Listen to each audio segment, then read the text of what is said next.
হিমেল, আপনি একটু মাকে বলবেন এই কথাটা। আসলে জানেনই তো, মা খুব লজ্জা পায় আপনাকে দেখে, অস্বস্তি হয় আপনার সামনে আসতে, হয়তো ঘুরতে যেতে চাইবে না। আপনি বললে হয়তো ভালো লাগবে মায়ের। হিমেল তৎক্ষণাৎ বিছানা থেকে উঠে দাঁড়িয়ে বলল, এটা এমন কি ব্যাপার? চলুন এক্ষুনি মাকে রাজি করাবো। কি করে যাবেন না সেটাও আমি দেখছি। হিমেল অনেক কষ্টে রাজি করিয়েছে মারুফাকে। ভয়তে তিনি জামাইকে বেশি মানাই করতে পারেননি। 2-3 বার হিমেল জোর করাতেই রাজি হয়ে গিয়েছেন। বিকেলে সবাই তৈরি হলো বাইরে যাওয়ার উদ্দেশ্যে। ওদের বেরোনোর আগ মুহূর্তে নাফিস বাসায় এলো। সবাইকে তৈরি হতে দেখে প্রশ্ন করলো। কোথায় যাচ্ছ তোমরা? হিমেল নিজ থেকে নাফিসকে বলল, ভাইয়া, আমরা আসলে একটু বাইরে ঘুরতে যাচ্ছি, তারপর রাতে খাওয়া দাওয়া করে ফিরবো। আপনি তো বাড়িতে ছিলেন না, তাই জানতেন না। এখন যেহেতু এসছেন, চলুন যাই একসাথে। সুপ্তিও খুশি হলেন হিমেলের প্রস্তাবে। একা একা যেতে তো ওর ভালো লাগছিল না। সবাই বাইরে খাওয়া দাওয়া করে আসবে, নাফিস একা একা আবার বাড়িতে কি খাবে? ফোন করেছিল কয়েকবার, তবে ছেলেটা কল ধরেনি। দায়িত্বহীন একটা। নাফিসের যেতে ইচ্ছে করছে, আবার ভাবছে ছোট বোনের স্বামীর সাথে ঘুরতে যাবে, নিজে তো কিছু খরচ করা উচিত। তবে পকেট তো পুরোপুরি ফাঁকা, যাবে কোন আক্কেলে? আদ্য হেসে হিমেলের প্রস্তাবে আপত্তি জানিয়ে বলল। না, তোমরা ঘুরে এসো, আমি আজ যাব না। হিমেল জোর করলো। চলুন না, সবাই একসাথে গেলে ভালো লাগবে। আপনি একা একা বাড়িতে কি করবেন?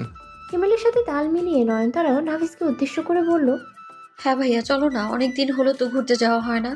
দূরে তো আর যাচ্ছি না, শহরের ভেতরেই আছি। নাফিস একবার তাকালো আকবর সাহেবের দিকে। আকবর সাহেব ইশারায় রাজি হতে বললেন। নাফিসেরও মনে হলো রাজি হওয়াই উচিত। যেখানে হিমেল নতুন জামাই হয়ে এতবার করে জোর করছে, সেখানে মানা করলে বেয়াদবি হয়ে যায়। আচ্ছা ঠিক আছে, তোমরা বসো, আমি আসছি। বসার ঘরে বাকি সবাই বসে আছে, শুধু নাফিসে তৈরি হওয়ার জন্যই অপেক্ষা করছে। নাফিস তৈরি হয়ে এসে আকবর সাহেবকে ডাকলো। আকবর সাহেব উঠে গেলেন। নাফিস ওনাকে সোজা নিজের ঘরেই নিয়ে গেলেন। আকবর সাহেব গম্ভীর গলায় বললেন। হঠাৎ এভাবে আলাদা ডেকে আনলে যে? নাফিস ইতস্ত গলাতেই বলল। হিমেল যতই আমাদের নিয়ে যাক, তবুও তো খরচটা আমাদেরই করা উচিত। পুরোটা না হলেও কিছুটা অন্তত দেওয়া উচিত। যেতে না যেতেই খরচের চিন্তা শুরু করে দিয়েছো? সেটা তো করতেই হবে, মান সম্মানের প্রশ্ন। বয়সও ছোট হলেও সম্পর্কে তো আমি বড়। কিছু টাকা দাও, খাবারের বিলটা না হয় আমি দেব। আকবর সাহেব ব্যঙ্গাত্মক গলায় বললেন। এমন ভাবে বলছো তুমি দেবে মনে হচ্ছে শুনে। মনে হচ্ছে যেন সব তোমার টাকা।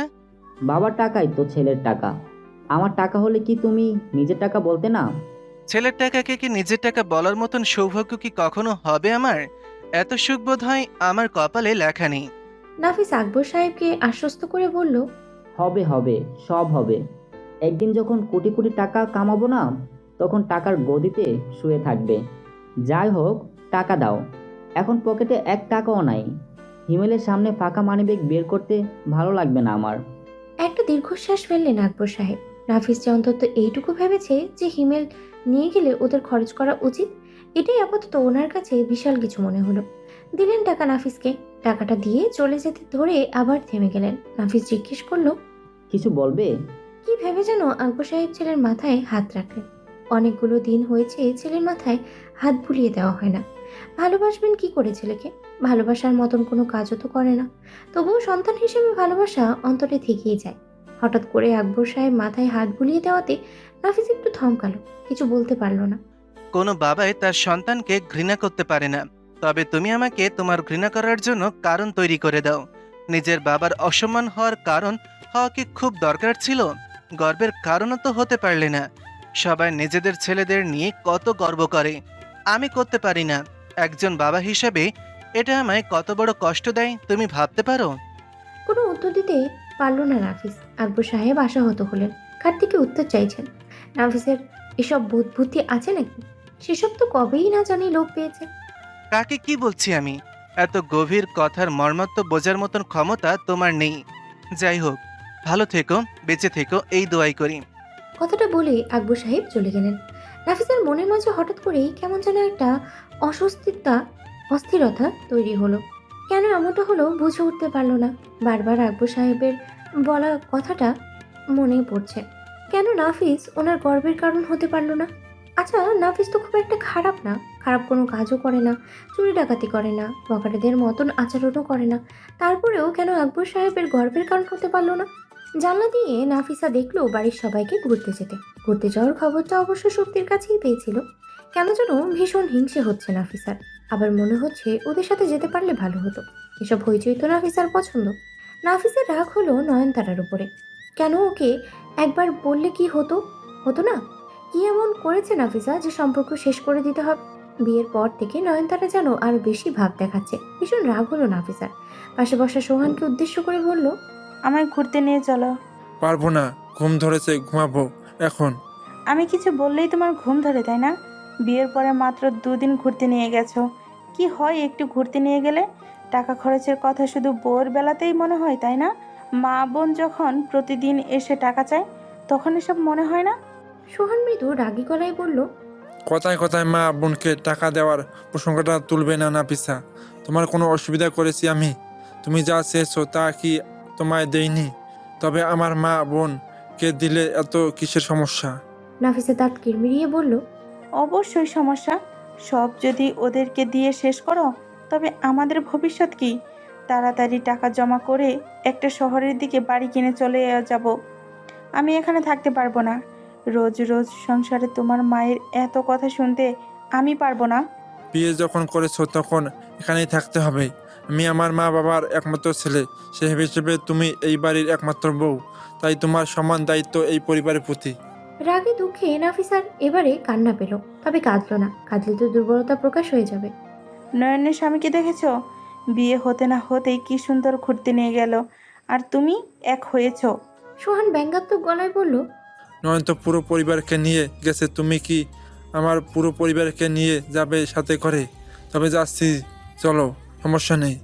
নাফিসা একটু নড়ে চড়ে উঠে বলল, আমাদের সাথে ওনারা গিয়ে কি করবেন? বয়স্ক মানুষজন, ওনাদের এত ঘোরাঘুরির শখ নেই। শখ আছে কি নেই সেটা তো ওনারা বুঝবে, তাই না? সব সময় এত নিজের কথা ভাবলে চলে না নাফিসা, অন্যদের কথা ভাবতে হয়।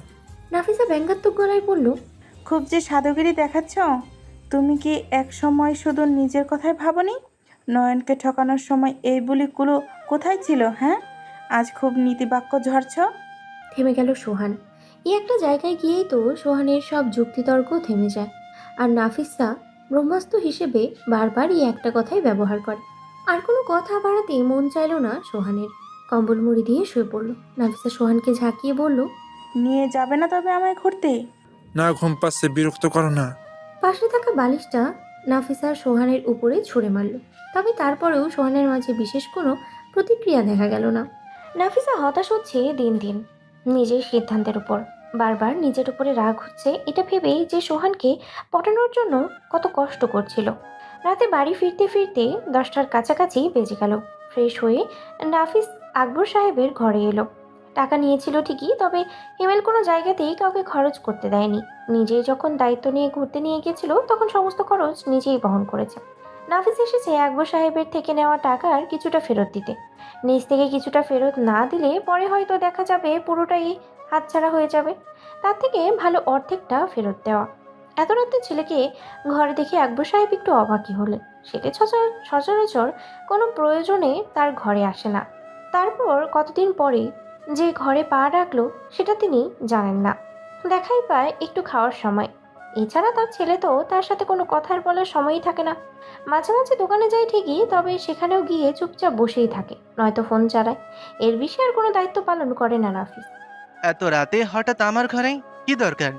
নাফিস হাতে থাকা টাকাটা আকবর সাহেবের দিকে বাড়িয়ে দিয়ে বলল, হিমেল তো খরচ করতে দিল না কিছু।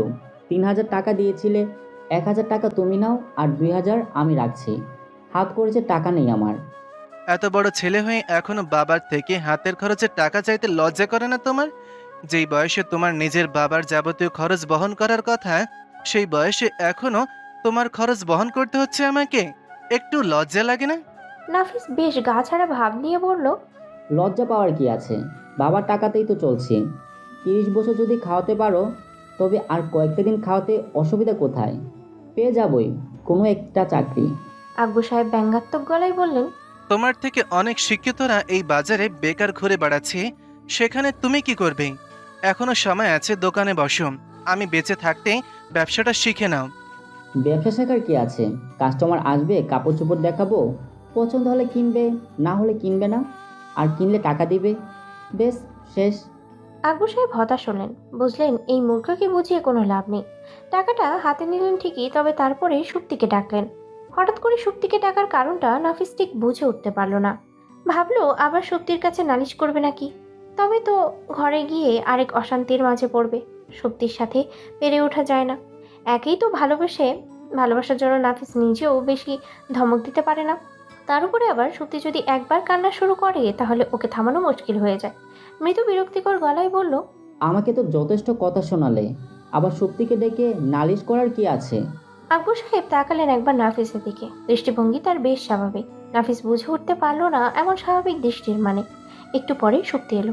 নাফিসকে দাঁড়িয়ে থাকতে দেখে যেন সত্যি নিজেও বুঝে গেল নিশ্চয়ই আবার কোনো কথা শুনতে হবে শ্বশুরের কাছে।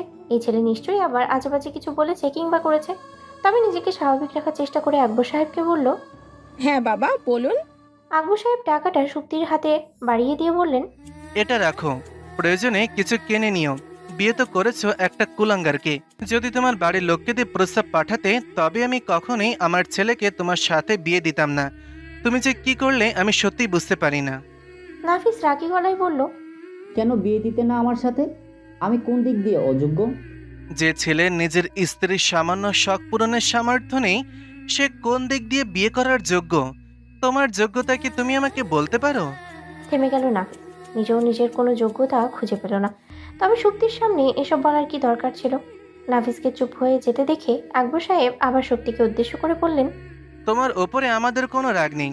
তুমি হয়তোবা ভাববে যে তুমি পরের মেয়ের জন্য তোমার সাথে রাগারাগি করি, তবে এমনটা না। যেদিন থেকে আমার ছেলে তোমায় বিয়ে করে বাড়িতে এনেছে, সেদিন থেকে আমি আর মারুফা দুজনই মেনে নিয়েছি যে আমাদের 3টা মেয়ে। তবে মাঝে মাঝে তোমার কিছু আচরণে ভীষণ খারাপ লাগে। নাফিসাকে যেভাবে শাসন করি, তোমাকেও সেইভাবেই শাসন করি। তুমিও যদি আমার আর মারুফার শাসনটাকে বাবা মায়ের শাসনের নজরে দেখতে, তবে তোমার খারাপ লাগতো না। শক্তি অস্বস্তি মাখানো গলায় বলল, আমি কি কখনো কোনো অভিযোগ করেছি নাকি আপনাদের কাছে? আকবর সাহেব একটু হেসে উঠে বললেন, এত কিছু বলার পরও যদি বলো অভিযোগ করনি, তবে আর আমার বলার কিছুই নেই। সে যাই হোক, ছেলেকে যেহেতু মানুষ করতে পারিনি, তবে কিছুটা দায় আমার ওপরও বর্তায়। আমি যতদিন বেঁচে আছি ততদিন না হয় তোমাদের খরচ চালালাম, তবে ভেবে দেখো, বয়স হয়েছে আমার। আজ আছি তো কাল নাও থাকতে পারি। এতক্ষণে কথাবার্তা মনোযোগ দিয়ে শুধু শুনেই যাচ্ছিল মারুফা। যেহেতু আকবর সাহেব কথা বলছিলেন নাফিসের সাথে, তাই তিনি ভাবলেন তার আপাতত কোনো কথা বলার দরকার নেই। তবে আকবর সাহেবের বলা শেষের কথাটা মনক্ষুণ্ণ হলো তার। ভয় পেলেন। তাৎক্ষণিক গলায় আতঙ্কিত গলায় বললেন, ও কি কথা, রাত বিরেতে কি আজে বাজে কথা বলছো? আমার আয়ু তোমার হোক। আকবর সাহেব মলিন হেসে বললেন, এত আয়ু দিয়ে কি করবো মারুফা? মানুষ বাঁচতে চায় একটু সুখের আশায়। জীবন তো শেষ পর্যায়ে চলে এলো। এখন বাঁচার একটাই ইচ্ছে হবে, একটাই কারণে, ছেলে মেয়েদের সফলতা দেখার জন্য, ওদের সুখ দেখার জন্য। তবে আমার কপালে সেসব সুখ নেই। যাই হোক, নিজেদের একটা ব্যবস্থা করো। আর আপাতত তুমি টাকাটা রাখো শক্তি। কোনো কিছুর প্রয়োজন হলে আমায় জানিও। সুপ্তিও টাকাটা হাতে নিয়ে সেখানে আর দাঁড়ালো না, চলে গেল। ওর পেছন পেছন চলে গেল নাফিসও। আকবর সাহেব একটা দীর্ঘশ্বাস ফেললেন। মারুফা এগিয়ে এলেন ওনার দিকে, কাঁধে হাত রেখে বললেন, এমন করছো কেন তুমি? বারবার এত মরার কথা বলো না, তোমার আগে আমার মরণ হোক।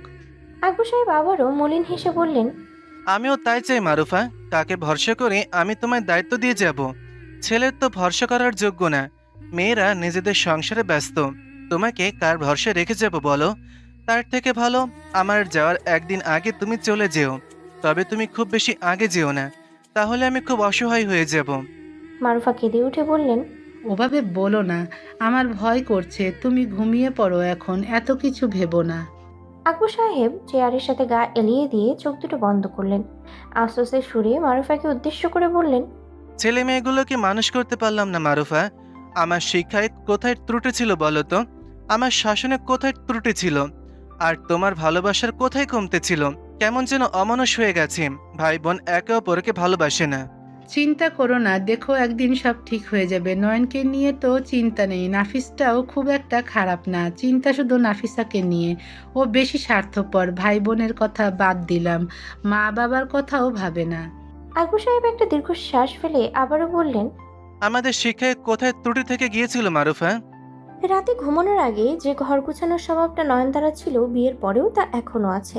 ঘরটা গুছানোই ছিল। হিমেল তো আর ছোট বাচ্চা না যে ঘরের জিনিসপত্র এলোমেলো করবে। নয়নতারারও ঘরে বেশি সময় থাকে না, ফলে এলোমেলো হয়ও না। তারপরেও গোছানোর জিনিসই নয়নতারা আবারও গোছালো। হিমেল ফোনের স্ক্রিন থেকে মাথা তুলে আর চোখে কয়েকবার নয়নতারাকে দেখে নিল। বেশ খুশি খুশি লাগছে নয়নতারাকে। হিমেল বুঝলো নয়নতারার এত খুশির কারণ। হিমেলের নিজেরও ভালো লাগলো। কিছুক্ষণ নয়নতারার দিকে তাকিয়ে থেকে আবার ফোনের স্ক্রিনে মনোযোগ দিল। নিজের কাজ শেষ করে নয়নতারা হিমেলকে উদ্দেশ্য করে বলল। ঘুমোবেন না? মশারি টানাই? হিমেল নাক মুখ কুঁচকে বলল। জানাতেই হবে মশারি? আমার খুব বিরক্ত লাগে। আমি তো কাঁথা মুড়ি দিয়ে ঘুমাই। মশা এলেও খুঁজে পাই না আমায়। আপনি শুয়ে পড়ুন, আমি টানিয়ে দিচ্ছি। নয়নতারার কথায় হিমেল আপত্তি জানিয়ে বলল। না না, এমনটা হয় না। বউকে দিয়ে খাটাবো আর নিজে শুয়ে পড়বো, এটা হয় না। জানেন নয়ন, যেসব পুরুষ নিজেরা শুয়ে বসে থেকে বউকে দিয়ে খাটায়, তাদেরকে আমি দু চোখে দেখতে পারি না। সেখানে আবার নিজে এমন করবো, এ হয় না। দিন, আমিও সাহায্য করি আপনাকে। নয়নতারা আর বাধা দিল না। বিছানা ঠিক করে মশারি টানিয়ে লাইট অফ করে দিয়ে শুয়ে পড়ল। তবে ঘর পুরোটা অন্ধকার হলো না। জানলা দিয়ে হালকা চাঁদের আলো ঘরের ভিতরে প্রবেশ করছে, যা ঘরকে পুরোপুরি অন্ধকার হতে দেয়নি। নয়নতারার ইচ্ছে করলো হিমেলের সাথে একটু গল্প করতে। হিমেলেরও ইচ্ছে করলো নয়নতারার সাথে একটু গল্প করতে। তবে কেউই কাউকে বলতে পারলো না। দুজনেই ভাবলো হয়তো দুজনের ঘুম পেয়েছে। এখন বিরক্ত না করাই ভালো। তবে ঘুমতেও কারোরই ধরলো না। দুজনেই বেশ অনেকক্ষণ এপাশ ওপাশ করলো। বেশ কিছুক্ষণ এপাশ ওপাশ করার পরে হঠাৎ করে হিমেল বুঝতে পারলো নয়নতারারও ঘুম ধরছে না। ফোনের ফ্ল্যাশ লাইট অন করলো। ঘরে আলো জ্বলে উঠতে দেখে নয়নতারা ঘুরে তাকালো। দেখলো হিমেল চোখ বড় বড় করে তাকিয়ে আছে, যে চোখে ঘুমের বিন্দু মাত্র লেশ নেই। আপনি ঘুমাননি এখনো? হিমেলের বুক চিরে একটা দীর্ঘশ্বাস বেরিয়ে এলো। হিমেল কি করে বোঝাবে নয়নতারাকে যে পাশে নতুন বউকে রেখে হিমেলের এত তাড়াতাড়ি ঘুম ধরছে না। ইচ্ছে তো অনেক কিছুই করছে, তবে জড়তার জন্য কিছুই বলতে পারছে না নয়নতারাকে। হিমেল জানে নয়নতারা বেশ লাজুক স্বভাবের, সামান্য কথাতেই লজ্জা পেয়ে যায়। এদিকে নয়নতারা নিজের প্রশ্নের উত্তর না পেয়ে পুনরায় বলল। ঘুমাননি কেন? হিমেল পাল্টা প্রশ্ন করলো। আপনি ঘুমননি কেন? নয়নতারা হিমেলের প্রশ্নের কাঙ্ক্ষিত জবাব না দিয়ে নিজে আবার প্রশ্ন করলো। আপনি ঘুমাননি কেন?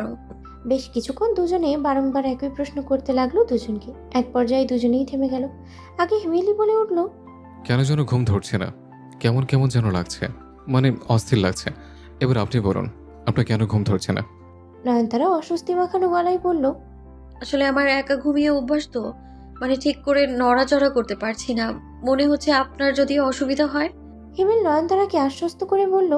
কোনো সমস্যা হবে না আমার। আপনি যেমন করে ইচ্ছে ঘুমাতে পারেন। মানে ধরুন, ঘুমের মাঝে যদি আমার গায়ের উপর হাত পা তুলে দেন, তাতেও কোনো সমস্যা নেই। এ পর্যায়ে নয়নতারা একটু লজ্জায় পেয়ে গেল। কোনো কথা বলল না। বেশ অনেকক্ষণ দুজন চুপ রইল। হিমেল শুধু উসখুস করছে কিছু বলার জন্য। বেশ অনেকক্ষণ ভাবনা চিন্তা করে কিছু একটা কথা খুঁজলো নয়নতারাকে বলার জন্য। দীর্ঘ একটা সময় ভাবা পরে পেল একটা কথা। নয়নতারাকে উদ্দেশ্য করে প্রশ্ন করলো। আচ্ছা নয়ন, আমার বাড়ির লোকদেরকে আপনার কেমন লেগেছে? আপা, মা, ভাবি, ভালো লেগেছে ওনাদেরকে? আমার আড়ালে কেউ আবার আপনাকে খারাপ কিছু বলেনি তো? নয়নতারা তাড়াহুড়ো গলায় বলল। তেমন কিছু হয়নি, সবাই খুব ভালো। আমার আপা আর মা ভালো, তবে ভাবি ভালো এটা আপনি বললে আমি বিশ্বাস করব না। নয়নতারা মিনমিনে গলায় বলল। আমার কাছে তো ভাবিকেই বেশি ভালো লাগে। ভাবি তো কিছু বলেনি আমায়। হিমেল একটু শব্দ করে হেসে উঠে বলল। বাড়ি ভর্তি মানুষজন ছিল জন্য ভাবিও ভালো সেজে বসেছিল। বাড়ি এখন ফাঁকা হবে, এবার গিয়ে দেখবেন খোঁচানো কাকে বলে। কথায় কথায় ঠেস দেবে, কথায় কথায় নিজের বাপের বাড়ির গল্প শোনাবে। ও কোনো ব্যাপার না, আমি সহ্য করে নেব। করতে হবে না আপনাকে। তেরো কোনো কথা বলে ঠাস ঠাস করে উত্তর দেবেন। পরে কি হয় সেসব আমি বুঝে নেব। আচ্ছা, সে যাই হোক, ঝামেলার কথা এখন না তুলে আরেকটা কথা বলি। হানিমুনে যাবেন? নয়নতারা চমকে উঠল। মোবাইলের ফ্ল্যাশ লাইটে আলোয় হিমেল বেশ ভালোভাবেই বুঝতে পারলো নয়নতারা যেন অবাক হয়েছে, ঠিক তেমনই লজ্জাও পেয়েছে। হিমেলের মনে হলো খুব খারাপ তো কিছু বলেনি, সামান্য একটা হানিমুনে যাওয়ার প্রস্তাব দিয়েছে। এতে লজ্জা পাওয়ার কি আছে? এত লজ্জা বলে তো চলবে না। হিমেলের প্রস্তাবে নয়নতারা কোনো উত্তর না দিল, যার ফলে হিমেল আবারও বলে উঠল। কি হলো, যাবেন? আপনার মা কিছু বলবে না? সে তো বলবে, যার বলার সে তো বলবে। আমার কাজ মাকে বোঝানোর, আমি বোঝাবো। আপনি বলুন, যাবেন কিনা? নয়নতারা একটু ভাবনা চিন্তা করে বলল। না থাক, দরকার নেই। এত ঝামেলা করে ঘুরতে যাওয়ার কোনো মানেই হয় না। এত কিছু করে শেষে ঘুরতে গিয়েও শান্তি পাবো না। হিমেল একটা দীর্ঘশ্বাস ফেলল। আবারও বেশ অনেকক্ষণ নীরবতা চলল। এই নীরবতার মাঝে হিমেল শুধু নিষ্পলক দৃষ্টিতে তাকিয়ে রইল নয়নতারার দিকে। নয়নতারা গায়ের রংটা এখন শ্যামলা লাগছে। হিমেলের কাছে অবশ্য বরাবরই শ্যামলাই মনে হয়েছে, কখনোই নয়নতারাকে অত্যাধিক কালো লাগেনি। সেই শ্যামলা নাকের পাটায় সোনার নাকফুলটা চিকচিক করছে। এই সামান্য নাকফুলটাই নয়নতারার সৌন্দর্য অনেক গুণ বাড়িয়ে দিয়েছে। নয়নতারাকে এখন দেখতে কেমন বউ বউ লাগে, আগে এমনটা লাগতো না। হিমেলের তাকিয়ে থাকার মাঝেই নয়নতারা চোখ বুঝল। হিমেলের চোখে ঘুম এলো না, অথচ নয়নতারা ঘুমিয়ে পড়েছে। কোনো শব্দ না করেই ফোনের ফ্ল্যাশ লাইটটা বন্ধ করলো হিমেল। এখনো নয়নতারাকে হালকা হালকা দেখা যাচ্ছে। হিমেল খেয়াল করলো সিলিং ফ্যানের বাতাসে নয়নতারার কিছু চুল উড়ে মুখের উপরে পড়ছে। সবেমাত্র ঘুমিয়েছে নয়নতারা, যার ফলে টেরও পাচ্ছে না। হিমেল আলগোছে চুলগুলো নয়নতারার কানের পিছে গুজে দিল। দীর্ঘ সময় অপলক দৃষ্টিতে তাকিয়ে রইল নয়নতারার দিকে। হিমেল বুঝতে পারল না কেন নয়নতারাকে দেখে বারবারও মুগ্ধ হয়, কেন সময়ের হিসাব ভুলে নয়নতারার দিকে তাকিয়ে থাকতে ইচ্ছে হয়। নয়নতারা ঘুমাচ্ছে, এই সুযোগে হিমেল নিজের ছোট্ট একটা ইচ্ছে পূরণ করলো। আলতো করে নিজের ঠোঁট ছোঁয়ালো নয়নতারার কপালে। আলতো করে এবার নয়নতারার গালের সাথে নিজের গাল ছোঁয়ালো। এতে নয়নতারা জেগে গেলেও কোনো সমস্যা নেই। খুব ধীর কণ্ঠে বলল, আপনি সবার থেকে আলাদা। আমার জীবনে আপনি খুব বিশেষ। সবাই নিজের ভালোবাসার মানুষকে চাঁদের সাথে তুলনা করে, তবে আমার ভালোবাসা আলাদা। তাই আমি আপনাকে আপনার নামের মাঝে থাকা তারার সাথে তুলনা করলাম। আমার মন আকাশে সারা জীবন যেন আমার তারা চলচল করে। সকালে খাবার টেবিলে আজ সুপ্তি কিংবা নাফিস কাউকেই পাওয়া গেল না। নাফিস সকাল সকাল কোথায় যেন বেরিয়েছে, কে জানে কোথায় গেছে। সুপ্তিকেও হয়তো বলে যায়নি। আর সুপ্তিকে ডাকা হয়েছে, তবেও আসতে চায়নি, বলেছে খাওয়ার ইচ্ছে নেই, শরীর খারাপ। মারুফা তাও 2-3 বার ডেকেছে, তবে সুপ্তি আসেনি। নয়নতারা একবার ডাকতে যেতে চেয়েছিল, তবে মারুফা বাধা দিয়েছে।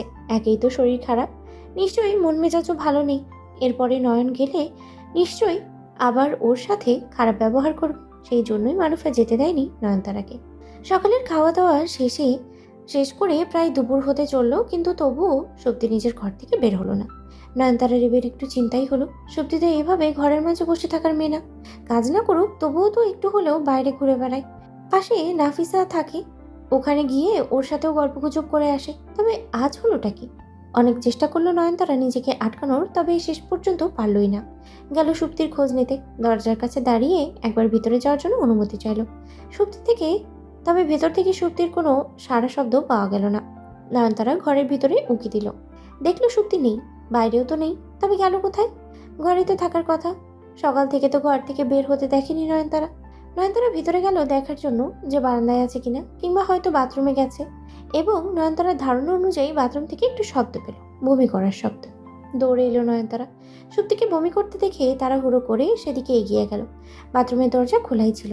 সুপ্তিকে ধরল নয়নতারা। নয়নতারা ধরতেই সুপ্তির শরীরের অর্ধেক ভার ছেড়ে দিল যেন। নয়নতারা তাড়াহুড়ো করে মারুফার নাম ধরে ডাকলো। বাড়িতে তখন কেবলমাত্র নয়নতারা আর মারুফাই আছে। হিমেল আকবর সাহেবের সাথে ওনার দোকানে গিয়েছেন। নয়নতারা চেঁচামেচি শুনে মারুফা তাড়াহুড়ো করে এলেন। সুপ্তির এমন বেহাল অবস্থা দেখে আর্তনাদ করে উঠে বললেন, ওমা সুপ্তি, তোমার কি হয়েছে? সুপ্তি উত্তর দেওয়ার মতন অবস্থাতেই নেই। মুখ হাত ধুয়ে গিয়ে দুইজনে মিলে ওকে এসে বিছানায় শোয়ালো। নয়নতারা হাত পা ঘষতে লাগলো। এদিকে মারুফা কেমন অস্থির হয়ে উঠেছে, কি করবেন বুঝে উঠতে পারছেন না। নয়নতারাকে উদ্দেশ্য করে বললেন, ডাক্তারের কাছে নিয়ে যাই, না হলে তোর বাবাকে ডাকি। বাবাকে ডাকতে হবে না মা, সকাল থেকে তো কিছু খায়নি ভাবি, খালি পেট, এই জন্যই বোধহয় বমি করছে। তুমি বরং গিয়ে একটু ভাত নিয়ে এসো, আমি খাইয়ে দিই। আর আমি ততক্ষণে ভাবির জামা কাপড়টা বদলে দিই। মারুফা যেতে ধরলে সুপ্তি ওনাকে বাধা দিয়ে দুর্বল গলায় বলল, আমি কিছু খাবো না। মারুফা এবারে হালকা ধমক দিয়ে বলে উঠলেন, চুপ করো মেয়ে, মাথা দিয়ে কয়টা শিং গজিয়েছে তোমার? খাবার আনছি, চুপচাপ খেয়ে নেবে। সুপ্তি আর কথা বলতে পারলো না, নাকি বলার ইচ্ছে হলো না সেটা বোঝা গেল না ঠিক। তবে চুপ করে গেল। মারুফা গেলেন খাবার আনতে। এই সুযোগে নয়নতারা সুপ্তির জামা কাপড়গুলো বদলাতে সাহায্য করলো। খাবার এনে মারুফা নিজেই ভাতটা মেখে সুপ্তির মুখের সামনে ধরলেন। তবে গন্ধটা নাকে যেতেই সুপ্তি আবারও বমি করতে ধরল। নয়নতারা আতঙ্কিত গলায় বলল, মা দিও না। নয়নতারা পানির গ্লাসটা সুপ্তির দিকে এগিয়ে দিল, পিঠে মাথায় হাত বুলিয়ে দিয়ে যেন একটু আরাম পায়। এই সুযোগে মারুফা তীক্ষ্ণ দৃষ্টিতে সুপ্তিকে একবার দেখে নিলেন ভালো করে। প্রশ্নাত্মক গলায় জিজ্ঞেস করলেন, সুপ্তি, তোমার কি আজ হঠাৎ করেই বমি হচ্ছে, নাকি কয়েকদিন ধরেই হচ্ছে? মাথা ঘোরাচ্ছে নাকি? নয়নতারা চমকে তাকালো মারুফার দিকে, মারুফাও নয়নতারার দিকে তাকালো। দুজনে বোধহয় একই জিনিস সন্দেহ করছে। ওদের এমন চাওয়া চাওয়ির মাঝেই সুপ্তি কেঁদে উঠল। হঠাৎ করে সুপ্তির কান্নার কারণটা বুঝতে পারলো না ওরা দুজনের কেউই। ওরা যা ভাবছে সেটা সত্যি হলে তো কাঁদার কোনো কারণ নেই। এটা তো খুশির খবর, তার মানে কি ওরা ভুল ভাবছে? মারুফা ব্যস্ত গলায় বলল। ও কি কাঁদে কেন আবার? সুপ্তি ক্রন্দনরত গলায় বলল। আপনি যা ভেবেছেন সেটাই ঠিক মা। মারুফার ঠিক বিশ্বাস হলো না সত্যি বলার কথাটা। পুনরায় নিশ্চিত হতে বলল। আমি যা ভাবছি সেটাই সত্যি, আমার ছেলেরও ছেলে হবে। দেখো সত্যি, মজা করো না, সত্যি করে বলো আমায়। মজা করব কেন মা, সত্যি বলছি আমি প্রেগনেন্ট। মারুফা আর নয়নতারার খুশি দেখে কে। অল্পের জন্য মারুফার হাত থেকে খাবার থালাটা পড়ে গেল না। তাড়াহুড়ো করে খাবার থালাটা পাশে রেখে হাতটা ধুয়ে আসাও তার তর সইল না। শাড়ির আঁচলেই মুছলেন। সুপ্তির কাছে এগিয়ে গালে মুখে হাত বুলিয়ে দিয়ে নিজেই জড়িয়ে ধরে উচ্ছ্বসিত গলায় বললেন। আগে বলনি কেন? হায় আল্লাহ, এত খুশির সংবাদ কেউ এত পরে জানায়? মারুফা জড়িয়ে ধরায় অবাক হলো সুপ্তি। আজ প্রথমবার নয় যখন মারুফা ওকে জড়িয়ে ধরেছে, এর আগেও বেশ কয়েকবার জড়িয়ে ধরেছে। যেদিন নাফিস সুপ্তিকে বিয়ে করে নিয়ে আসে সেদিন আকবর সাহেব একটু রাগারাগি করেছিল, যদিও সুপ্তি ওপরে না, নাফিসের উপরেই। তবে মারুফাও কোনো রাগারাগি করেনি, বরং ছেলের বউকে দেখে খুশিই হয়েছিলেন, পছন্দ হয়েছিল। উনি গিয়ে জড়িয়ে ধরেছিলেন সেই দিন। তারপরেও অনেকবার জড়িয়ে ধরেছেন, তবে আজকে জড়িয়ে ধরাটা অন্যরকম লাগলো সুপ্তির কাছে। তবে কি ভেবে যেন সুপ্তির কান্নার বেগটা আরও বাড়ল। কান্নার কারণটা নয়নতারা কিংবা মারুফা কেউই বুঝতে পারছে না। নয়নতারা এবারে সুপ্তিকে বলল। কাঁদছো কেন তুমি ভাবি? এটা তো ভালো খবর, ভাইয়া জানে? কি করে ভালো খবর এটা নয়ন? যেখানে আমরা দুজনেই বাবার ঘাড়ের বোঝা, সেখানে আবার নতুন করে একজন আসবে। একটা বাচ্চার খরচ তো কম না। আর তোমার ভাইয়াকে জানিয়ে কি হবে বলো? ওকে জানালে কি ও পরিবর্তন আসবে ওর মাঝে? নয়নতারা দমে গেল। মারুফা একটু গম্ভীর গলায় বলে উঠলেন। তোমরা আমাদের ঘরের বোঝা, সে কথা আমরা কবে বলেছি সুপ্তি? মাঝে মাঝে একটু ভয় দেখাই যেন ছেলেটা একটু কাজে মনোযোগ দেয়। আর তুমি ভাবলে কি করে আমার নাতি নাতনি আমাদের ঘাড়ের বোঝা হবে? তোমাদের দুটোকেই তো পালছি, ওই একটা বাচ্চা আবার বেশি হবে কেন? সুপ্তি ক্রন্দনরত গলায় বলল। একদিন ঠিকই বেশি হবে মা। একটা বাচ্চার তো কম খরচ না। আমার পেছনে তো এখন অনেক খরচ করতে হবে। সেই টাকা আছে আপনার ছেলের কাছে? এই অবস্থায় নিজের বউকে ভালো মন্দ খাওয়ানোর অবস্থা আছে ওর? আজই একটা ডাক্তার দেখানো দরকার হোক। ও পারবে টাকা দিতে? বাচ্চা হওয়ার পর ওর দেখাশোনা, লালন পালনের খরচ করা সামর্থ্য আছে ওর? তোমার শ্বশুর তো এখনো বেঁচে আছে, আর আমাদের কাছে থাকতে এত খাওয়ার চিন্তা করছো কেন? না খেয়ে রেখেছে কি কখনো? হুমকি তো ঠিকই দেন আলাদা করে দেওয়ার, যে কোনো দিন হয়তো আলাদা করেও দেবেন। মারুফা আলতো হাসলেন। সুপ্তির মাথায় হাত বুলিয়ে নিয়ে বললেন। আমার মতন শাশুড়ি পেয়েও তোমার এত অভিযোগ শক্তি? তবে আমার শাশুড়ির মতন শাশুড়ি পেলে কি করতে? হ্যাঁ, বলি যে আলাদা করে দেব, খাবার দেব না, তবে সন্তানকে না খাইয়ে রেখে কি বাবা মার গলা দিয়ে খাবার নামবে? তোমার বাবা নিজেকে যতই কঠিন দেখাক না কেন, ছেলেকে যখন গালাগালি করে ঘরে ফিরে গিয়ে নিজেই কষ্ট পায়, নিজেরই চোখ দুটো ভিজে ওঠে। আজও মাছের মাথাটা উনি খান না, ছেলের পছন্দ বলে। ভালো মন্দ যাই রান্না করি না কেন, এখনও সেটা যদি ছেলের পছন্দ হয় নিজের পাত থেকে তুলে দেয়। তোমরা শুধু শাসনটাই দেখো, বাবা মার ভালোবাসাটা দেখো না, এটাই তোমাদের দোষ। সুপ্তি থেমে গেল, আর কিছু বলার মতো সাহস পেল না। সুপ্তি থেমে গেল, আর কিছু বলার মতো পেল না। নয়নতারা ইশারায় মারুফাকেও থামতে বলেই সুপ্তিকে উদ্দেশ্য করে বলল। তুমি এত ভেবো না তো ভাবি। এতদিন ভাইয়ার দায়িত্ব কম ছিল বলে ভাইয়াও দায়িত্ব জ্ঞানহীন ছিল। তবে দেখো, এবার বাচ্চার কথাটা শুনে ভাইয়াও ভালো হয়ে যাবে। ভাইয়ার তো আলাদা করে চাকরি খোঁজারও কোনো দরকার নেই, চিন্তা নেই, দোকানে গিয়ে বসলেই হয়। ওইটাই তো তোমার ভাই করে না নয়ন। যে পুরুষের নিজের উপার্জন করার ইচ্ছে নেই, তাকে দিয়ে জোর করে কখনো উপার্জন করানো যায় না। ও কোনো দিন শুধরাবে না, ও কোনো দিন বুঝবে না আমার কষ্ট। নয়নতারা আর মারুফা দুজনেই সুপ্তিকে আশ্বস্ত করে বললেন যে ওরা নাফিসকে আরো ভালোভাবে বোঝাবে। নাফিস ঠিক দোকানে বসবে, তবুও যেন সুপ্তি চিন্তা না করে। এখন তো ওর চিন্তা করলে চলবে না। এখন হাসি খুশি থাকতে হবে, ভালো থাকতে হবে, নিজের সাথে সাথে আরেকজনের খেয়াল রাখতে হবে। এই বাড়ির খুশির একটা কারণ আসতে চলেছে, তাকে তো ভালো রাখতে হবে। সুপ্তি আজ ভীষণ দ্বিধাদ্বন্দ্বে ভুগছে। বারবার শুধু মনে একটাই প্রশ্ন আসছে যে এতদিন কি এই বাড়ির মানুষগুলোকে ভুল বুঝেছিল? যদি ভুল না বুঝে থাকে তবে এখন চোখের সামনে যে আনন্দ উৎসবের আয়োজন হতে দেখেছে সেসব তো মিথ্যে হওয়ার কথা। তবে সত্যি তো বেশ ভালো করেই বুঝতে পারছে এসব মিথ্যা না, সব সত্যি। ওর দেওয়া একটা সংবাদে বাড়ির প্রত্যেকটা মানুষ খুশি হয়েছে। আকবর সাহেব তো বলা যায় না বাড়িতে একটা ছোটখাটো অনুষ্ঠানের আয়োজন করে নিয়েছেন। খবরটা পাওয়ার পর বাড়িতে ফেরার পথে অনেক কিছু বাজার করে নিয়ে এসেছেন, মিষ্টি নিয়ে এসেছেন, ছেলের বইয়ের খাওয়ার জন্য ফলমূল সব নিয়ে এসেছেন। ভীষণ খুশি উনি। সুপ্তির বাবা মাকেও আসতে বলেছেন। সুপ্তি ভাবতেই পারেনি যে এই খবরটা পাওয়ার পরে বাড়ির মানুষ এতটা খুশি হবে। সুপ্তি তো ভেবেছিল আকবর সাহেব আর মারুফা বোধহয় অনেক কথা শোনাবে, বলবে যে নিজেরাই তো ওদের ঘাড়ে বসে খায়, সেখানে আবার বাচ্চা। ভেবেছিল সবাই অখুশি হবে, তবে তেমন কিছুই হলো না, বরং সবাই ভীষণ খুশি হয়েছে। এবং এই খবরটা জানার পরেই সুপ্তির কদর এই বাড়িতে আরও বেড়ে গেছে। আগেও যে সুপ্তির কদর ছিল না এমনটা না, তবে সুপ্তির নিজের আচরণেই মাঝে মাঝে নিজেরই সম্মানহানি ঘটত। তবে নতুন নতুন অতিথি আসার সংবাদটা পাওয়ার পর সবাই যেন সত্যির সেই অপরাধগুলো ভুলে গেছে। নয়নতারা তো কখনো সেভাবে কিছু মনে রাখতো না। শেষ কয়েকদিনে ওই টুকটাক যা একটু কথা বলেছে, মারুফাও কিছু বলতো না। আকবর সাহেব মাঝে মাঝে একটু রেগে যেতেন, তবে আজ সবাই ভীষণ খুশি। সুপ্তির বারবার একটা কথাই শুধু মনে আসছে, বোধহয় এই বাড়ির মানুষগুলোকে ভুলই ভেবেছে ও। হয়তো আকবর সাহেব আর মারুফা সত্যিই শুধু ওদেরকে ভয় দেখাতো। কোনো মা বাবাই তো ছেলেমেয়ের অকল্যাণ চায় না, সবাই চায় তাদের ছেলেমেয়েরা যেন নিজেদের জীবনে ভালো থাকে। হয়তো সেই জন্যই ওরা নাফিসকে কথা শোনাতো, ভয় দেখাতো।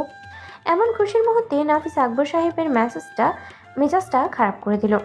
সমানে কল করে যাচ্ছে ছেলেটাকে, অথচ ফোন তোলার নামই নিচ্ছে না নাফিস। সত্যিও ওকে খবরটা জানাতে পারেনি, জানাবে কি করে? সেই ছেলের কি খেয়াল আছে যে ওর একটা পরিবার আছে, বাড়িতে স্ত্রী আছে, বাবা মা বোন আছে, যারা ওর খবর না পেলে চিন্তা করবে? নিজে না হয় কল করে নাই, জানালো, তবে যখন অন্য কেউ কলটা করে তখন ফোনটা তো অন্তত রিসিভ করে জানতে পারে যে ও ঠিক আছে। তবে ছেলেটা সেটা কখনোই করবে না। চরম দায়িত্বহীনতার, জ্ঞানহীনতার একটা ছেলে। বাড়ির লোকজনকে চিন্তায় ফেলে রাখতেই যেন ওর ভালো লাগে। দুপুরে রান্নাবান্না সারতে অনেকটা সময় লাগলো। মারুফা আর নাফিসা মিলে রান্নাবান্না সব শেষ করলো। সত্যিকে রান্নাঘরের ধারের কাছেও আসতে দিল না। সেই যে ঘরে রেখে এসেছে, না এসেছে বিছানা থেকে নামতেও দেয়নি। মারুফা কড়া গলায় হুমকি দিয়ে বলেছে যা প্রয়োজন হবে সুপ্তি যেন ওনাকে বলেন, তবুও যেন মাটিতে পা না রাখে। শরীর খারাপ, মাথা ঘুরছে, যদি জ্ঞান হারিয়ে পড়ে যায় তবে তো সমস্যা হবে। তবে এতগুলো আনন্দ সুপ্তির কাছে বড্ড ফিকে লাগছে। এই খবরটা পাওয়ার পরে যে সব থেকে বেশি খুশি হতো তাকেই তো এখনো জানাতে পারেনি। সেই সকালে বেরিয়েছে, অথচ একবার কল করে জানার প্রয়োজনও মনে করেনি যে ওর স্ত্রী কেমন আছে। খাওয়া দাওয়ার একটু আগেই নাফিস বাড়ি ফিরল। হিমেল আর আকবর সাহেব তখন বাসায় বসার ঘরে সোফায় বসে আছে। নাফিস সোজা নিজের ঘরের দিকে যেতে নিলে আকবর সাহেব ডেকে উঠলেন। ওনার গমগমে কণ্ঠটা শুনে নাফিস কেমন যেন কেঁপে উঠল। বুঝে উঠতে পারল না নিজের অপরাধটা। একবার ভাবলো হয়তো বেশিক্ষণ বাইরে থাকার জন্য বকবে, তবে এটা তো আজ নতুন না। থেমে গেল নাফিস, ঘুরে দাঁড়ালো। আকবর সাহেব গম্ভীর গলায় প্রশ্ন করলেন, কোথায় ছিলে এতক্ষণ? নাফিস চুপ থাকলো। আকবর সাহেব পুনরায় প্রশ্ন করলেন, কোথায় গিয়েছিলে এত সেজেগুজে সকাল সকাল? নাফিস এবারও কোনো উত্তর দিল না, চুপচাপ মাথা নামিয়ে দাঁড়িয়ে থাকলো। আকবর সাহেব এবারে গর্জে উঠে বললেন, অসভ্য ছেলে, বাবাকে উত্তর দেওয়ার প্রয়োজন মনে করো না? কি ভাবছো বড় হয়ে গেছো দেখে আমি তোমার কাছে জবাবদিহি চাইতে পারবো না? বাড়ির লোকের খেয়াল রাখো না, নিজের স্ত্রীর খেয়াল রাখো না। কিছুদিন পর তোমার নিজের সন্তান আসবে এই পৃথিবীতে, সেই খবর কি জানো? চমকে উঠলো নাফিস। বিস্ময় ভরা দৃষ্টিতে আকবর সাহেবের দিকে তাকালো। কিছুক্ষণ হা হয়ে তাকিয়ে থাকলো। ভাবলো বোধ হয় ভুল শুনেছে বা বোঝার ভুল। আকবর সাহেব আবারও চেঁচিয়ে উঠে কিছু বলতে নিলে হিমেল ওনাকে থামালো। অনুরোধের স্বরে আকবর সাহেবকে উদ্দেশ্য করে বলল, বাবা, রাগারাগি করবেন না, সবেমাত্র বাইরে থেকে এসছে। ঠান্ডা মাথায় বলুন, মনে হচ্ছে কোনো কাজে গিয়েছিলেন উনি। আকবর সাহেব তাচ্ছিল্য হেসে বললেন, ও আর কি কাজে যাবে? নিশ্চয়ই বন্ধুদের সাথে আড্ডা দিতে গিয়েছিল। নাফিস একটু অপমানিত বোধ করলো, সেজন্যই এবারে মুখ খুললো। ভেবেছিল আগেই কথাটা কাউকে বলবে না, আগে কাজ করে দেখাবে, তারপর সবাইকে জানাবে। তবে এবার আর চুপ থাকা গেল না। একটা বন্ধুর কোম্পানিতে ইন্টারভিউ দিতে গিয়েছিলাম, হয়ে যাবে চাকরিটা আমার।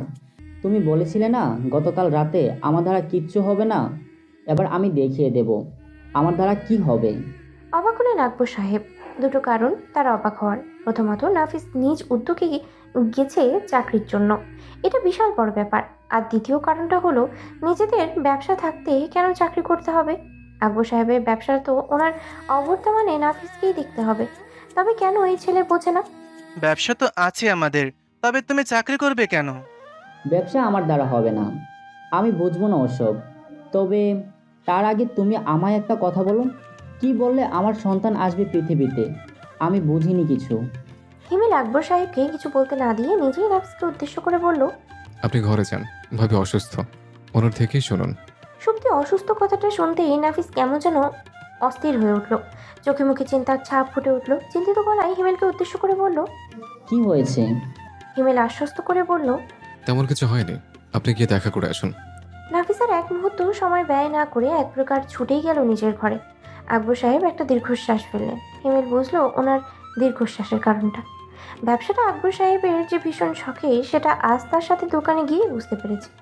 ওনার অবর্তমানে ভেবেছেন হয়তো ছেলে ব্যবসা দেখাশোনা করবে, তবে এখানে তো ওনার ছেলে অন্য কিছুরই ব্যবস্থা করছে। হিমেল কিছু বলতে নেবে তার আগেই নাফিসের উচ্ছ্বসিত কণ্ঠস্বর ভেসে এলো ওর ঘর থেকে।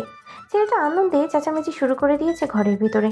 হিমেল হাসলো, পাশাপাশি আকবর সাহেবকে উদ্দেশ্য করে বলল। এত চিন্তা করছেন কেন বাবা? ওনার যেটা করতে ভালো লাগে সেটাই করুক না উনি। আকবর সাহেব হতাশ গলায় বললেন। কখনো তো কোনো কিছুতে বাধা দেইনি। আমি তো চিনি আমার ছেলেকে, ও কারো হুকুম সহ্য করতে পারে না। চাকরি ওর দ্বারা কখনোই হবে না।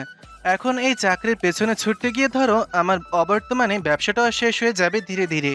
তখন কি করবে ও? না ব্যবসা থাকবে, না চাকরি।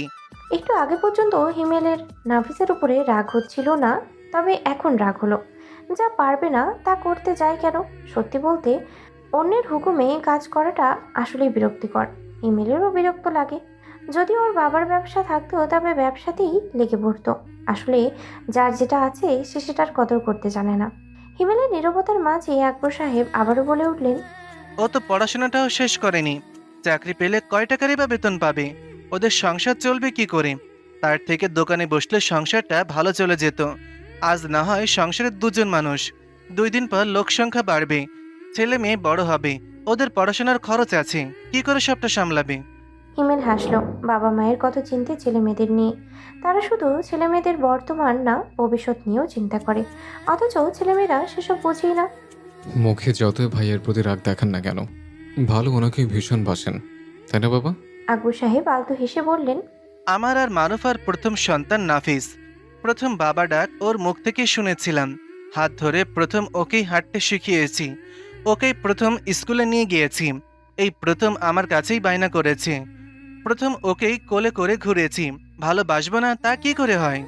ছেলের সাথে রাগারাগি করি, ছেলেকে বকাবকি করি, তবে সব ওর ভালোর জন্য। ও বোঝে না, আজ বুঝছে না। যেদিন বাবা থাকবে না আর বকার জন্য, সেই দিন বুঝবে। হিমেলের বুক চিরে একটা দীর্ঘশ্বাস বেরিয়ে এলো। বাবা না থাকার যন্ত্রণা তো হিমেল বোঝে। মাথার উপরে একটা বটগাছের ছায়ার ভীষণ প্রয়োজন হয়।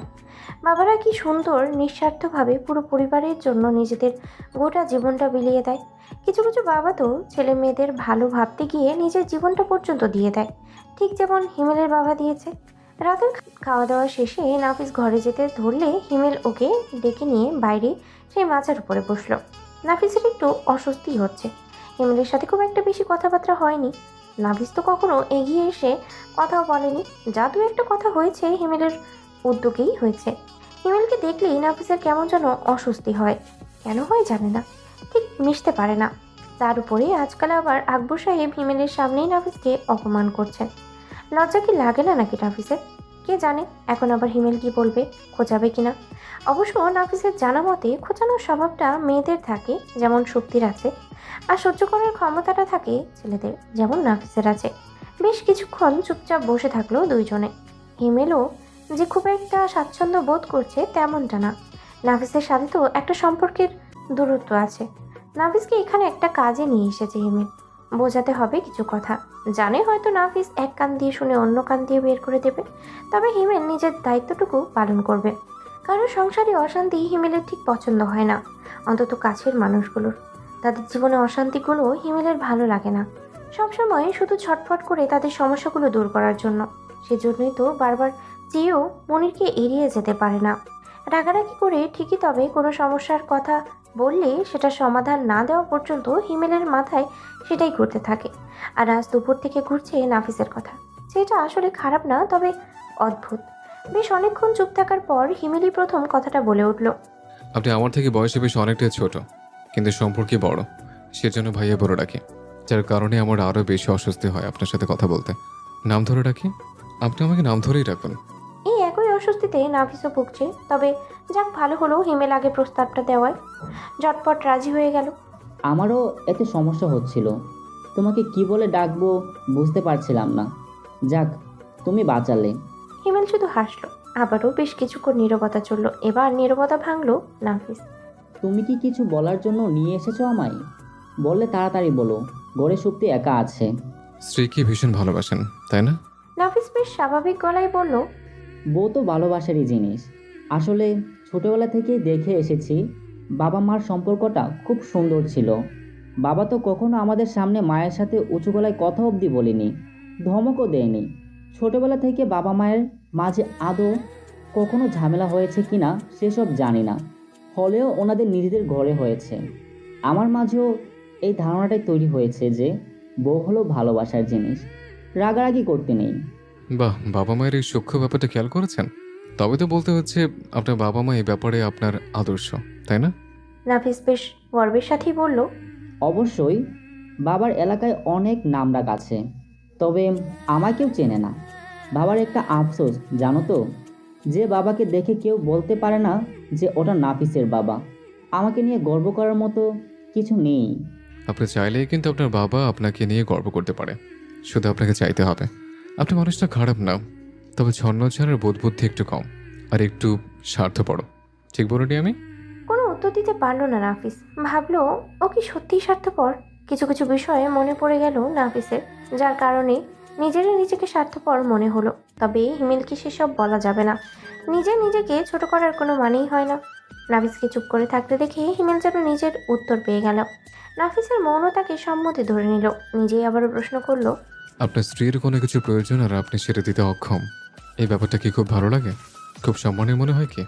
বৃদ্ধ বয়সে এখনও আপনার বাবাকে কাজ করতে হয়, এই ব্যাপারটা কি আপনার কাছে খুব বেশি গর্বের মনে হয়? নাফিস মিনমিনে গলায় বলল, সত্যি কিছু চাইলে দেই তো, বাবার হাত খরচের টাকা দেয়। আপনি আপনার বাবাকে কি দেন? নাফিস একটু ভেবে বলল, আমি কি দেব? আমার কিছু দেওয়ার প্রয়োজন হয় না। বাবা নিজেই নিজের জন্য সব ব্যবস্থা করে নিতে পারে। সংসারের পুরো দায়িত্বই তো বাবার। হিমেলের বুক চিরে একটা দীর্ঘশ্বাস বেরিয়ে এলো। বুঝতে পারলো না নাফিস কি বুঝতে পারছে না নাকি বুঝতে চাইছে না। যথেষ্ট বড় হয়েছে নাফিস, এতদিনে অন্তত এতটা অবুঝ থাকার কথা না যে সামান্য দায়িত্ববোধ সম্পর্কে জ্ঞান হবে না। আকবর সাহেবও তো এমন মানুষ না যে নিজের ছেলেকে দায়িত্ববোধ শেখানোর চেষ্টা করবেন না। ওনার শিক্ষার মাঝে কোনো ত্রুটি থাকতে পারে বলে হিমেল অন্তত বিশ্বাস করে না। আসলে অনেক সময় মা বাবা শিক্ষা দিতে চাইলেই ছেলেমেয়েরাও যে সেই শিক্ষাটা গ্রহণ করে তেমনটা না। কোনো মা বাবাই চায় না যে তাদের ছেলে মেয়ে অমানুষে পরিণত হোক, তবে হয়ে যায়। আপনার বাবা চায় ওনার ব্যবসার দায়িত্বটা আপনি নিন। এমনটা না যে আপনি কিছু না দিলে আপনার বাবা মায়ের অভাব হবে, আপনি না খাওয়ালে তারা না খেয়ে থাকবে না। সে সক্ষমতা আপনার বাবার আছে। তবে ওনার একটা আফসোস থেকে যাবে জানেন তো, যে তার সন্তান তাকে কখনো কিছু দিতে পারলো না, তার সন্তান কখনো তার দায়িত্ব নিতে পারলো না। আপনার কি সত্যি কোনো কাজ করার ইচ্ছে হয় না? সবাই যখন বেকার বলে শুনতে কি খুব ভালো লাগে? নাফিস মাথা নিচু করে ফেললো। ভালো না, ভালো তো লাগে না, তবে কিছু যে করতে ইচ্ছে করে না। আমি অনার্স পাস করিনি, কোনো চাকরি যে আমার হবে না সেটা আমি নিজেও জানি। হলেও হয়তো সিকিউরিটি গার্ডের চাকরি হবে। বাবার উপর অযথা রাগ দেখিয়ে বলে ফেলেছি চাকরি হবে। যদি বলো ব্যবসা কথা, তবে আমার কেন যেন মনে হয় আমি যদি ব্যবসার দায়িত্বটা নেই তাহলে সব ডুববে। আমি নিজের উপর কোনো কনফিডেন্স পাই না। বাবা একবার আমাকে আলাদা ব্যবসা করার জন্য টাকা দিয়েছিল, অনেক ভরসা করেই দিয়েছিল। ডুবে গেছে সেই ব্যবসাটা। কত টাকা? 5 লাখ টাকা দিয়েছিল। আমাদের পাশাপাশি দুটো দোকান ছিল, একটা দোকান বিক্রি করে আমাকে টাকা দিয়েছিল। বাবার থেকে 2 বছর সময় নিয়েছিলাম, বলেছিলাম তার 4 গুণ টাকা বাবাকে ফেরত দেব, কিন্তু একটা টাকাও ফেরত দিতে পারিনি।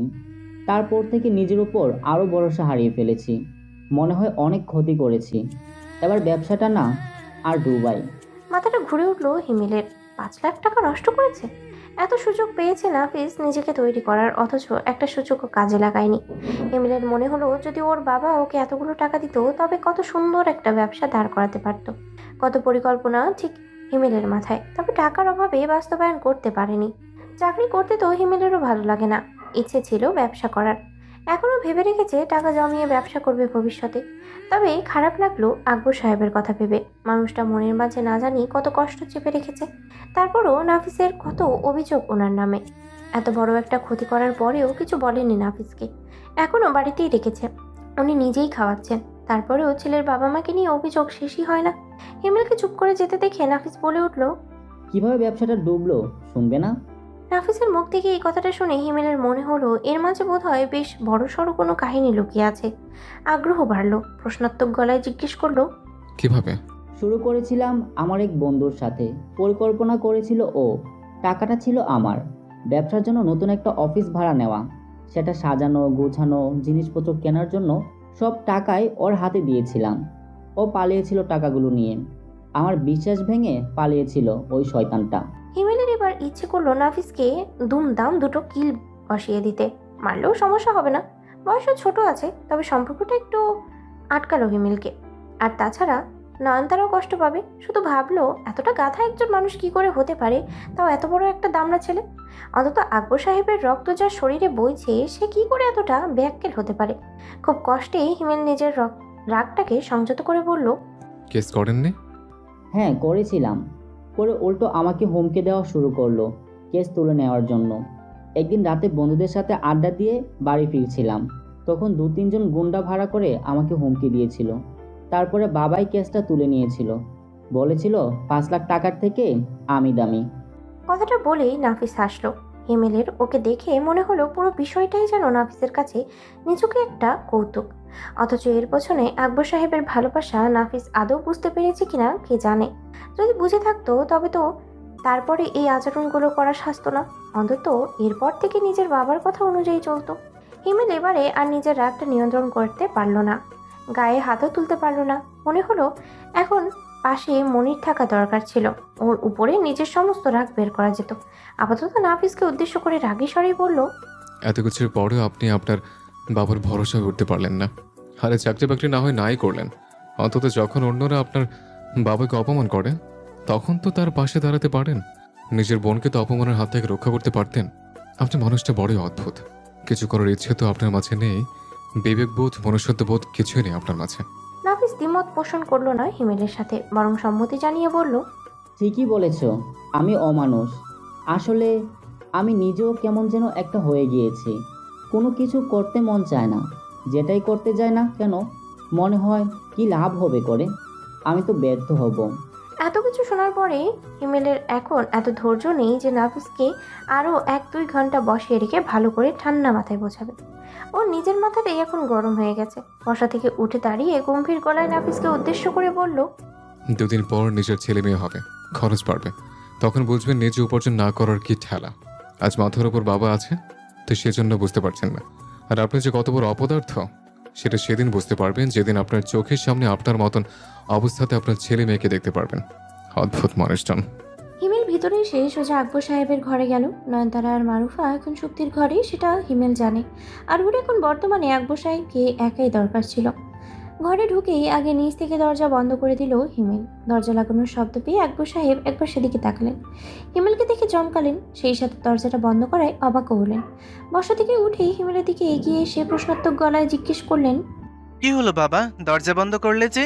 কোনো কথা ছিল নাকি? হিমেল জানে সে এখন যে কাজটা করতে চাচ্ছি সেটা হয়তো একটু অদ্ভুত, তবে করতে ইচ্ছে করছে। আকবর সাহেবের মতন মানুষও জীবনে দেখেনি। মানুষটা খুব অদ্ভুতভাবেই হিমেলকে প্রতিটা মুহূর্তেই মুগ্ধ করে। আকবর সাহেবকে নতুন করে কিছু বলার সুযোগ না দিয়ে ওনাকে ভীষণ চমকে দিয়ে হিমেল হুট করে ওনাকে জড়িয়ে ধরল। চমকে উঠলেন আকবর সাহেব। ব্যাপারটা ভীষণ অদ্ভুত লাগলো ওনার কাছে। এতটাই অবাক হলেন যে হিমেলকে জিজ্ঞাসাও করতে পারলেন না যে কেন জড়িয়ে ধরল ওনাকে। আকবর সাহেবের এইসব ভাবনার মাঝেই হিমেলের কণ্ঠস্বর ভেসে এলো ওনার কানে। বাবা শব্দটার প্রতি আমার অদ্ভুত রকমের একটা দুর্বলতা আছে, যেটা আমি বাদে আর কেউ জানে না। আমার বাবাকেও জানানোর সুযোগ পাইনি। বাবা চলে যাওয়ার পরে যেন সেই দুর্বলতা আরও বেড়েছে। যখনই দেখি কারো বাবা তাকে খুব ভালোবাসছে, আমি তৎক্ষণাৎ সেই জায়গা থেকে সরে যাই। সহ্য করতে পারি না আমি। দরজাটা বন্ধও করেছে যেন কেউ আমার এই দুর্বলতার কথা জানতে না পারে। আকবর সাহেব চুপচাপ শুধু হিমেলের কথা শুনেই গেলেন। খুব তাড়াতাড়ি হিমেল ওনাকে ছেড়ে দিয়ে সোজা হয়ে দাঁড়ালো, দৃষ্টি মেজের উপরে নিবদ্ধ করে বলল, আমার বাবা খারাপ ছিলেন না, উনি যথেষ্ট ভালো ছিলেন। তবে আমাদের আর্থিক অবস্থার জন্য আমার সাথে খুব একটা বেশি সময় কাটানোর সুযোগ পাননি। খুব ভালো সম্পর্ক ছিল না আমাদের মাঝে, ওই টুকটাক কথাবার্তা হতো আর কি। আমার বাবাকে নিয়ে একটা আফসোস যে তিনি বেশি দিন আমার সাথে থাকতে পারলেন না। তবে আজ কেন যেন আরেকটা আফসোস হচ্ছে, আপনি কেন আমার বাবা হলেন না। কেন? তুমি তো বললে তোমার বাবা ভালো মানুষ ছিলেন। আফসোসটা হচ্ছে এই কারণে, আপনি আমার বাবা হলে এখনও আমার বাবা আমার সাথেই থাকতো। আপনার ভাবনা চিন্তার সাথে আমি আমার খুব মিল খুঁজে পাই বাবা। আকবর সাহেব কণ্ঠে একরাশ বিস্ময় সমেত বললেন, হঠাৎ এসব কথা কেন বলছো? কিছু হয়েছে? হয়েছে তো অনেক কিছু বাবা। আপনি খুব আদর্শ একজন বাবা। নিজের ছেলের হাজারটা অপরাধ সত্ত্বেও তাকে ক্ষমা করে দিয়েছেন। নাফিস বোকার জন্য আপনার স্নেহটা কখনো বুঝতে পারেনি। আর আমার আফসোসটা এখানেই, আপনি কেন আমার বাবা হলেন না? আমি তো বুঝতাম আপনার স্নেহটা। আকবর সাহেব একটু হেসে বললেন, বাদ দাও ওসব কথা বাবা। তবে তোমার আফসোস দেখে মনে হচ্ছে আমারও বোধহয় আফসোস করা উচিত তোমাকে ছেলে হিসেবে না পেয়ে। তবে যাই হোক, জামাই হিসেবে তো পেয়েছি, আর তুমি আমার কাছে এখন আমার ছেলের মতোই। হিমেল একটা বিষয় খুব ভালো করেই খেয়াল করছে। সেটা হলো নয়নতারা কেন যেন ওর থেকে সব সময় দূরে দূরে থাকারই চেষ্টা করছে। এক প্রকার বলা যায় পালিয়ে পালিয়ে বেড়াচ্ছে। মাঝে মাঝে আসছে হিমেলকে দুই একবার জিজ্ঞেস করছে কোনো অসুবিধা হচ্ছে কিনা, কোনো কিছু প্রয়োজন কিনা। হিমেলের উত্তর শুনে আবার চলে যাচ্ছে। আবার বেশ কিছুক্ষণ নয়নতারার কোনো খোঁজই পাওয়া থাকছে না। মাঝে মাঝে হিমেল একা থাকতে থাকতে ভুলেই যাচ্ছে বইয়ের কথা। একটা বইয়ের জন্যও তো হিমেল বিয়ে করলো। ক্রমাগত যখন মনে হচ্ছিল বিয়ের বয়স হয়ে গেছে, এবার একটা বউ দরকার, সেই প্রয়োজনটা অনুভব করেই তো হিমেল বিয়েটা করলো। তবে বিয়ে করে লাভ কি হলো? বউকে তো পাই না রাত ছাড়া। সেই রাতেও বিছানার এক কোনায় গিয়ে চুপচাপ গুটিসুটি মেরে সে ঘুমায়। কেন? ঘুমের ঘোরে কি মাঝে মধ্যে হিমেলকে জড়িয়ে ধরা যায় না? কিংবা অচেতনভাবেই নয়নতারা নিজের হাতটা হিমেলের গায়ের উপরে রাখতে পারে না? কিংবা হয়তো হিমেল ঘুমের ঘোরে আছে, এমন মুহূর্তে কি নয়নতারা চাইলে ওর মাথায় একটু হাত বুলিয়ে দিতে পারে না? আচ্ছা, নয়নতারা কি একটু হিমেলকে ভালোবেসে ওগো কি গো সম্বোধন করে ডাকতে পারে না? আচ্ছা, সেসব বলে না হয় নাই ডাকলো, হিমেল বলেও কি একটু ডাকতে পারে না? হিমেলের কি একটু বইয়ের মুখে নিজের নামটা শুনতে ইচ্ছে করে না? তবে ওই মেয়ে কিচ্ছু করবে না, কোনো কিছু বলে সম্বোধন না করে নিজের প্রয়োজনীয় কথাটুকু বলেই চলে যাবে। হিমেল কাউকে বলতেও পারবে না, বোঝাতেও পারবে না, আর না কেউ শুনতে চাইবে, না কেউ বুঝবে। যেখানে নয়নতারাই বুঝতে পারছে না, সেখানে অন্য কেউ কি করে বুঝবে? কাঁদতে ইচ্ছে করলো হিমেলের, তবে এভাবে না। নয়নতারাকে জড়িয়ে ধরেই কাঁদতে ইচ্ছে করছে, কিংবা নয়নতারার কাঁধের উপরে যদি একটু মাথাটা রাখা যেত। মোট কথা, কোনোভাবে যদি একটু নয়নতারার ছোঁয়াটা পাওয়া যেত, তবে হিমেলের অশান্ত হৃদয়টা একটু শান্ত হতো। কিন্তু কি করে বোঝাবে হিমেল নয়নতারাকে তার মনের কথাগুলো? কি করে বোঝাবে যে হিমেল কতটা কষ্টে আছে বউকে ছাড়া, বউয়ের যত্ন ছাড়া? হিমেলের এইসব ভাবনা চিন্তার মাঝেই ঘরে নয়নতারা এলো। নয়নতারাকে আসতে দেখে হিমেল লাফ দিয়ে শোয়া থেকে উঠে বসলো। একটু চমকালো নয়নতারা। কি হলো, বসলেন কেন? শুয়ে থাকুন। হিমেল অসহায় দৃষ্টিতে নয়নতারার দিকে কিছুক্ষণ তাকিয়ে থাকলো। বলতে ইচ্ছে করলো। একা একা শুয়ে থাকতে ভালো লাগছে না।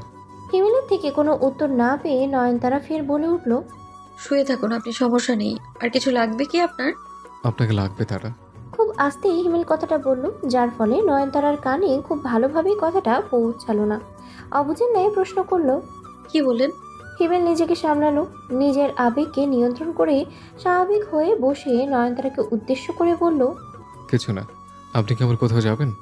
হ্যাঁ, ওই ভাবির মাথায় একটু তেল দিয়ে দেব।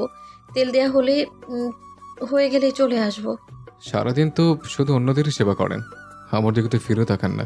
দেখুন আমার চুলগুলো কেমন উস্কো খুস্কো হয়ে গেছে, কোনো পুষ্টি নেই। একটু তেল দিয়ে দিন না তারা। হিমেল খুব অসহায়ভাবে আবদারটা করলো। নয়নতারার খারাপই লাগলো। ড্রেসিং টেবিলের উপর থেকে তেলের বাটিটা নিয়ে হিমেলের দিকে এগিয়ে এসে বলল, ঘরে বসুন, দিয়ে দিচ্ছি। হিমেল বাধ্য ছেলের মতো ঘুরে বসে হাস্যোজ্জ্বল গলায় বলল। বসেছে। হিমেলের ছোট ছোট চুল, তেল দিয়ে দিতে আর কতই বা সময় লাগবে? 5 মিনিটের মতো লাগবে। হয়ে গেছে, এবার আমি আসি। হ্যাঁ, ভাবি অপেক্ষা করছে। কথাটা বলে নয়নতারা চলে যেতে নিলে হিমেল তড়িৎ বেগে পেছনে ঘুরে নয়নতারার হাতটা টেনে ধরলো। তাড়াহুড়োর মাঝে ধরায় হাতে একটু টান পড়লো। হঠাৎ করে এভাবে হাতটা ধরায় নয়নতারা হালকা একটু চেঁচিয়ে উঠলো। নয়নতারা চেঁচিয়ে ওঠার কারণটা না হিমেল বুঝলো না, আর না নয়নতারা। হিমেলও পাল্টা চেঁচিয়ে উঠে নয়নতারার হাতটা ছেড়ে দিয়ে ছিটকে পিছিয়ে গেল। আতঙ্কিত গলায় বলল। কি হলো? নয়নতারাকে দেখে মনে হচ্ছে ভয় পেয়েছে। সামনের দরজার দিকে তাকালো। মারাত্মক গলায় হিমেলকে উদ্দেশ্য করে বলল, কি করছেন এইসব? হিমেল অবুঝের নেই বলল, কি করেছে? দেখছেন না দরজা খোলা আছে? এভাবে হাত ধরে কেউ? এমনিতেই আপনার সাথে কথা বলতে আমার অস্বস্তি হচ্ছে এই বাড়িতে এসে, তারপর আবার এমন দরজা খোলা অবস্থায় হাত ধরে টানটানি করে নাকি? বিরক্তিতে নাক মুখ কুঁচকে ফেললো হিমেল। কি এমন করেছে? শুধু তো হাতটাই ধরেছে, টেনে তো নিজের উপরে ফেলেনি নয়নতারাকে। তাতে কি এমন করে ফেললো? আর নয়নতারা তো হিমেলের বউ, যদি কেউ দেখেও ফেলে তবে কি হবে? আপনি তো আমার বউ, তবে কেউ দেখে ফেললেই বা সমস্যা কি? অনেক সমস্যা। আপনি জানেন এই বাড়িতে আসার পর থেকে আমার অস্বস্তি কতটা বেড়েছে? এতদিন আমি একা ঘরে ঘুমোতাম, এখন আপনার সাথে ঘুমাই। ব্যাপারটা কতটা লজ্জাজনক বলুন? মা বারবার ঠেলে ঠেলে আমাকে আপনার ঘরে পাঠায়। আমার কেমন যেন লাগে, মনে হয় সবাই কি ভাবছে। বাড়িতে বাবা মা আছে আর আমি আপনি এক ঘরে বসে দরজা বন্ধ করে দিয়ে ঘুমাই। হিমেলের চোখ দুটো রসগোল্লার মতো হয়ে গেল। কি বলে এই মেয়ে?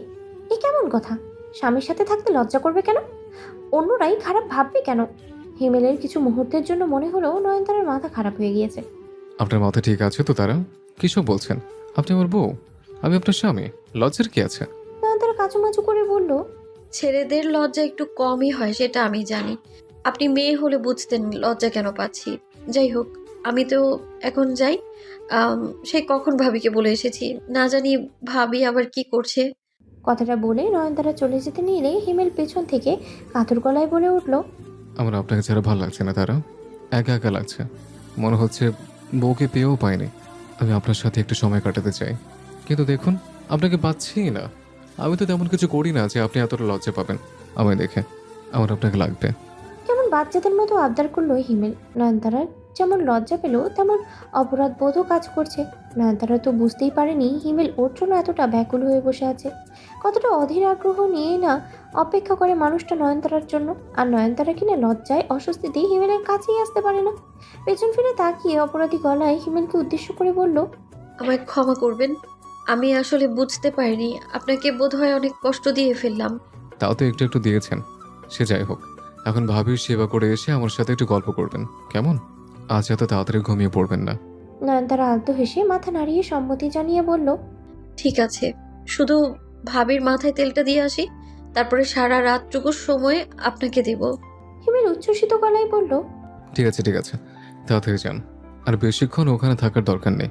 আপনার ভাবির জন্য আপনার ভাই আছে, কিন্তু আমার জন্য আপনি ছাড়া আর কেউ নেই। সময় তখন রাত 1টার কাছাকাছি। নতুন নতুন প্রেমের অনুভূতিটা মারাত্মক হয়। জ্ঞান বুদ্ধি বিবেক ভালো মন্দ বোধ কোনো কিছুই মাথায় থাকে না। থাকে না সময় জ্ঞান, থাকে না কাজের ব্যস্ততার কথা।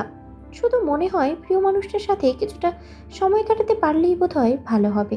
এসব কাজকর্ম তো সারা জীবনের জন্য পড়েই থাকবে, কিন্তু নতুন নতুন প্রেমে পড়ার মুহূর্তটা আর কখনো আসবে না।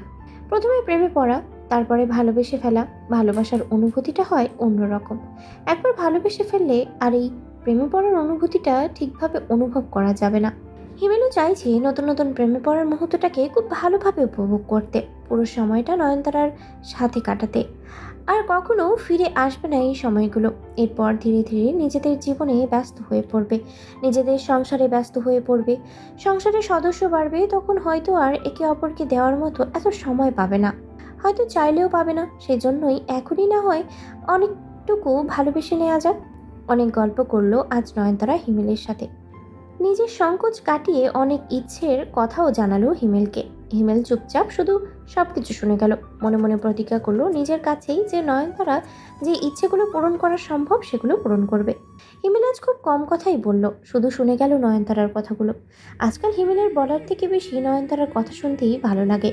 নয়নতারার কণ্ঠটা খুব মিষ্টি, খুব ধীর স্থিরভাবে কথা বলে মেয়েটা।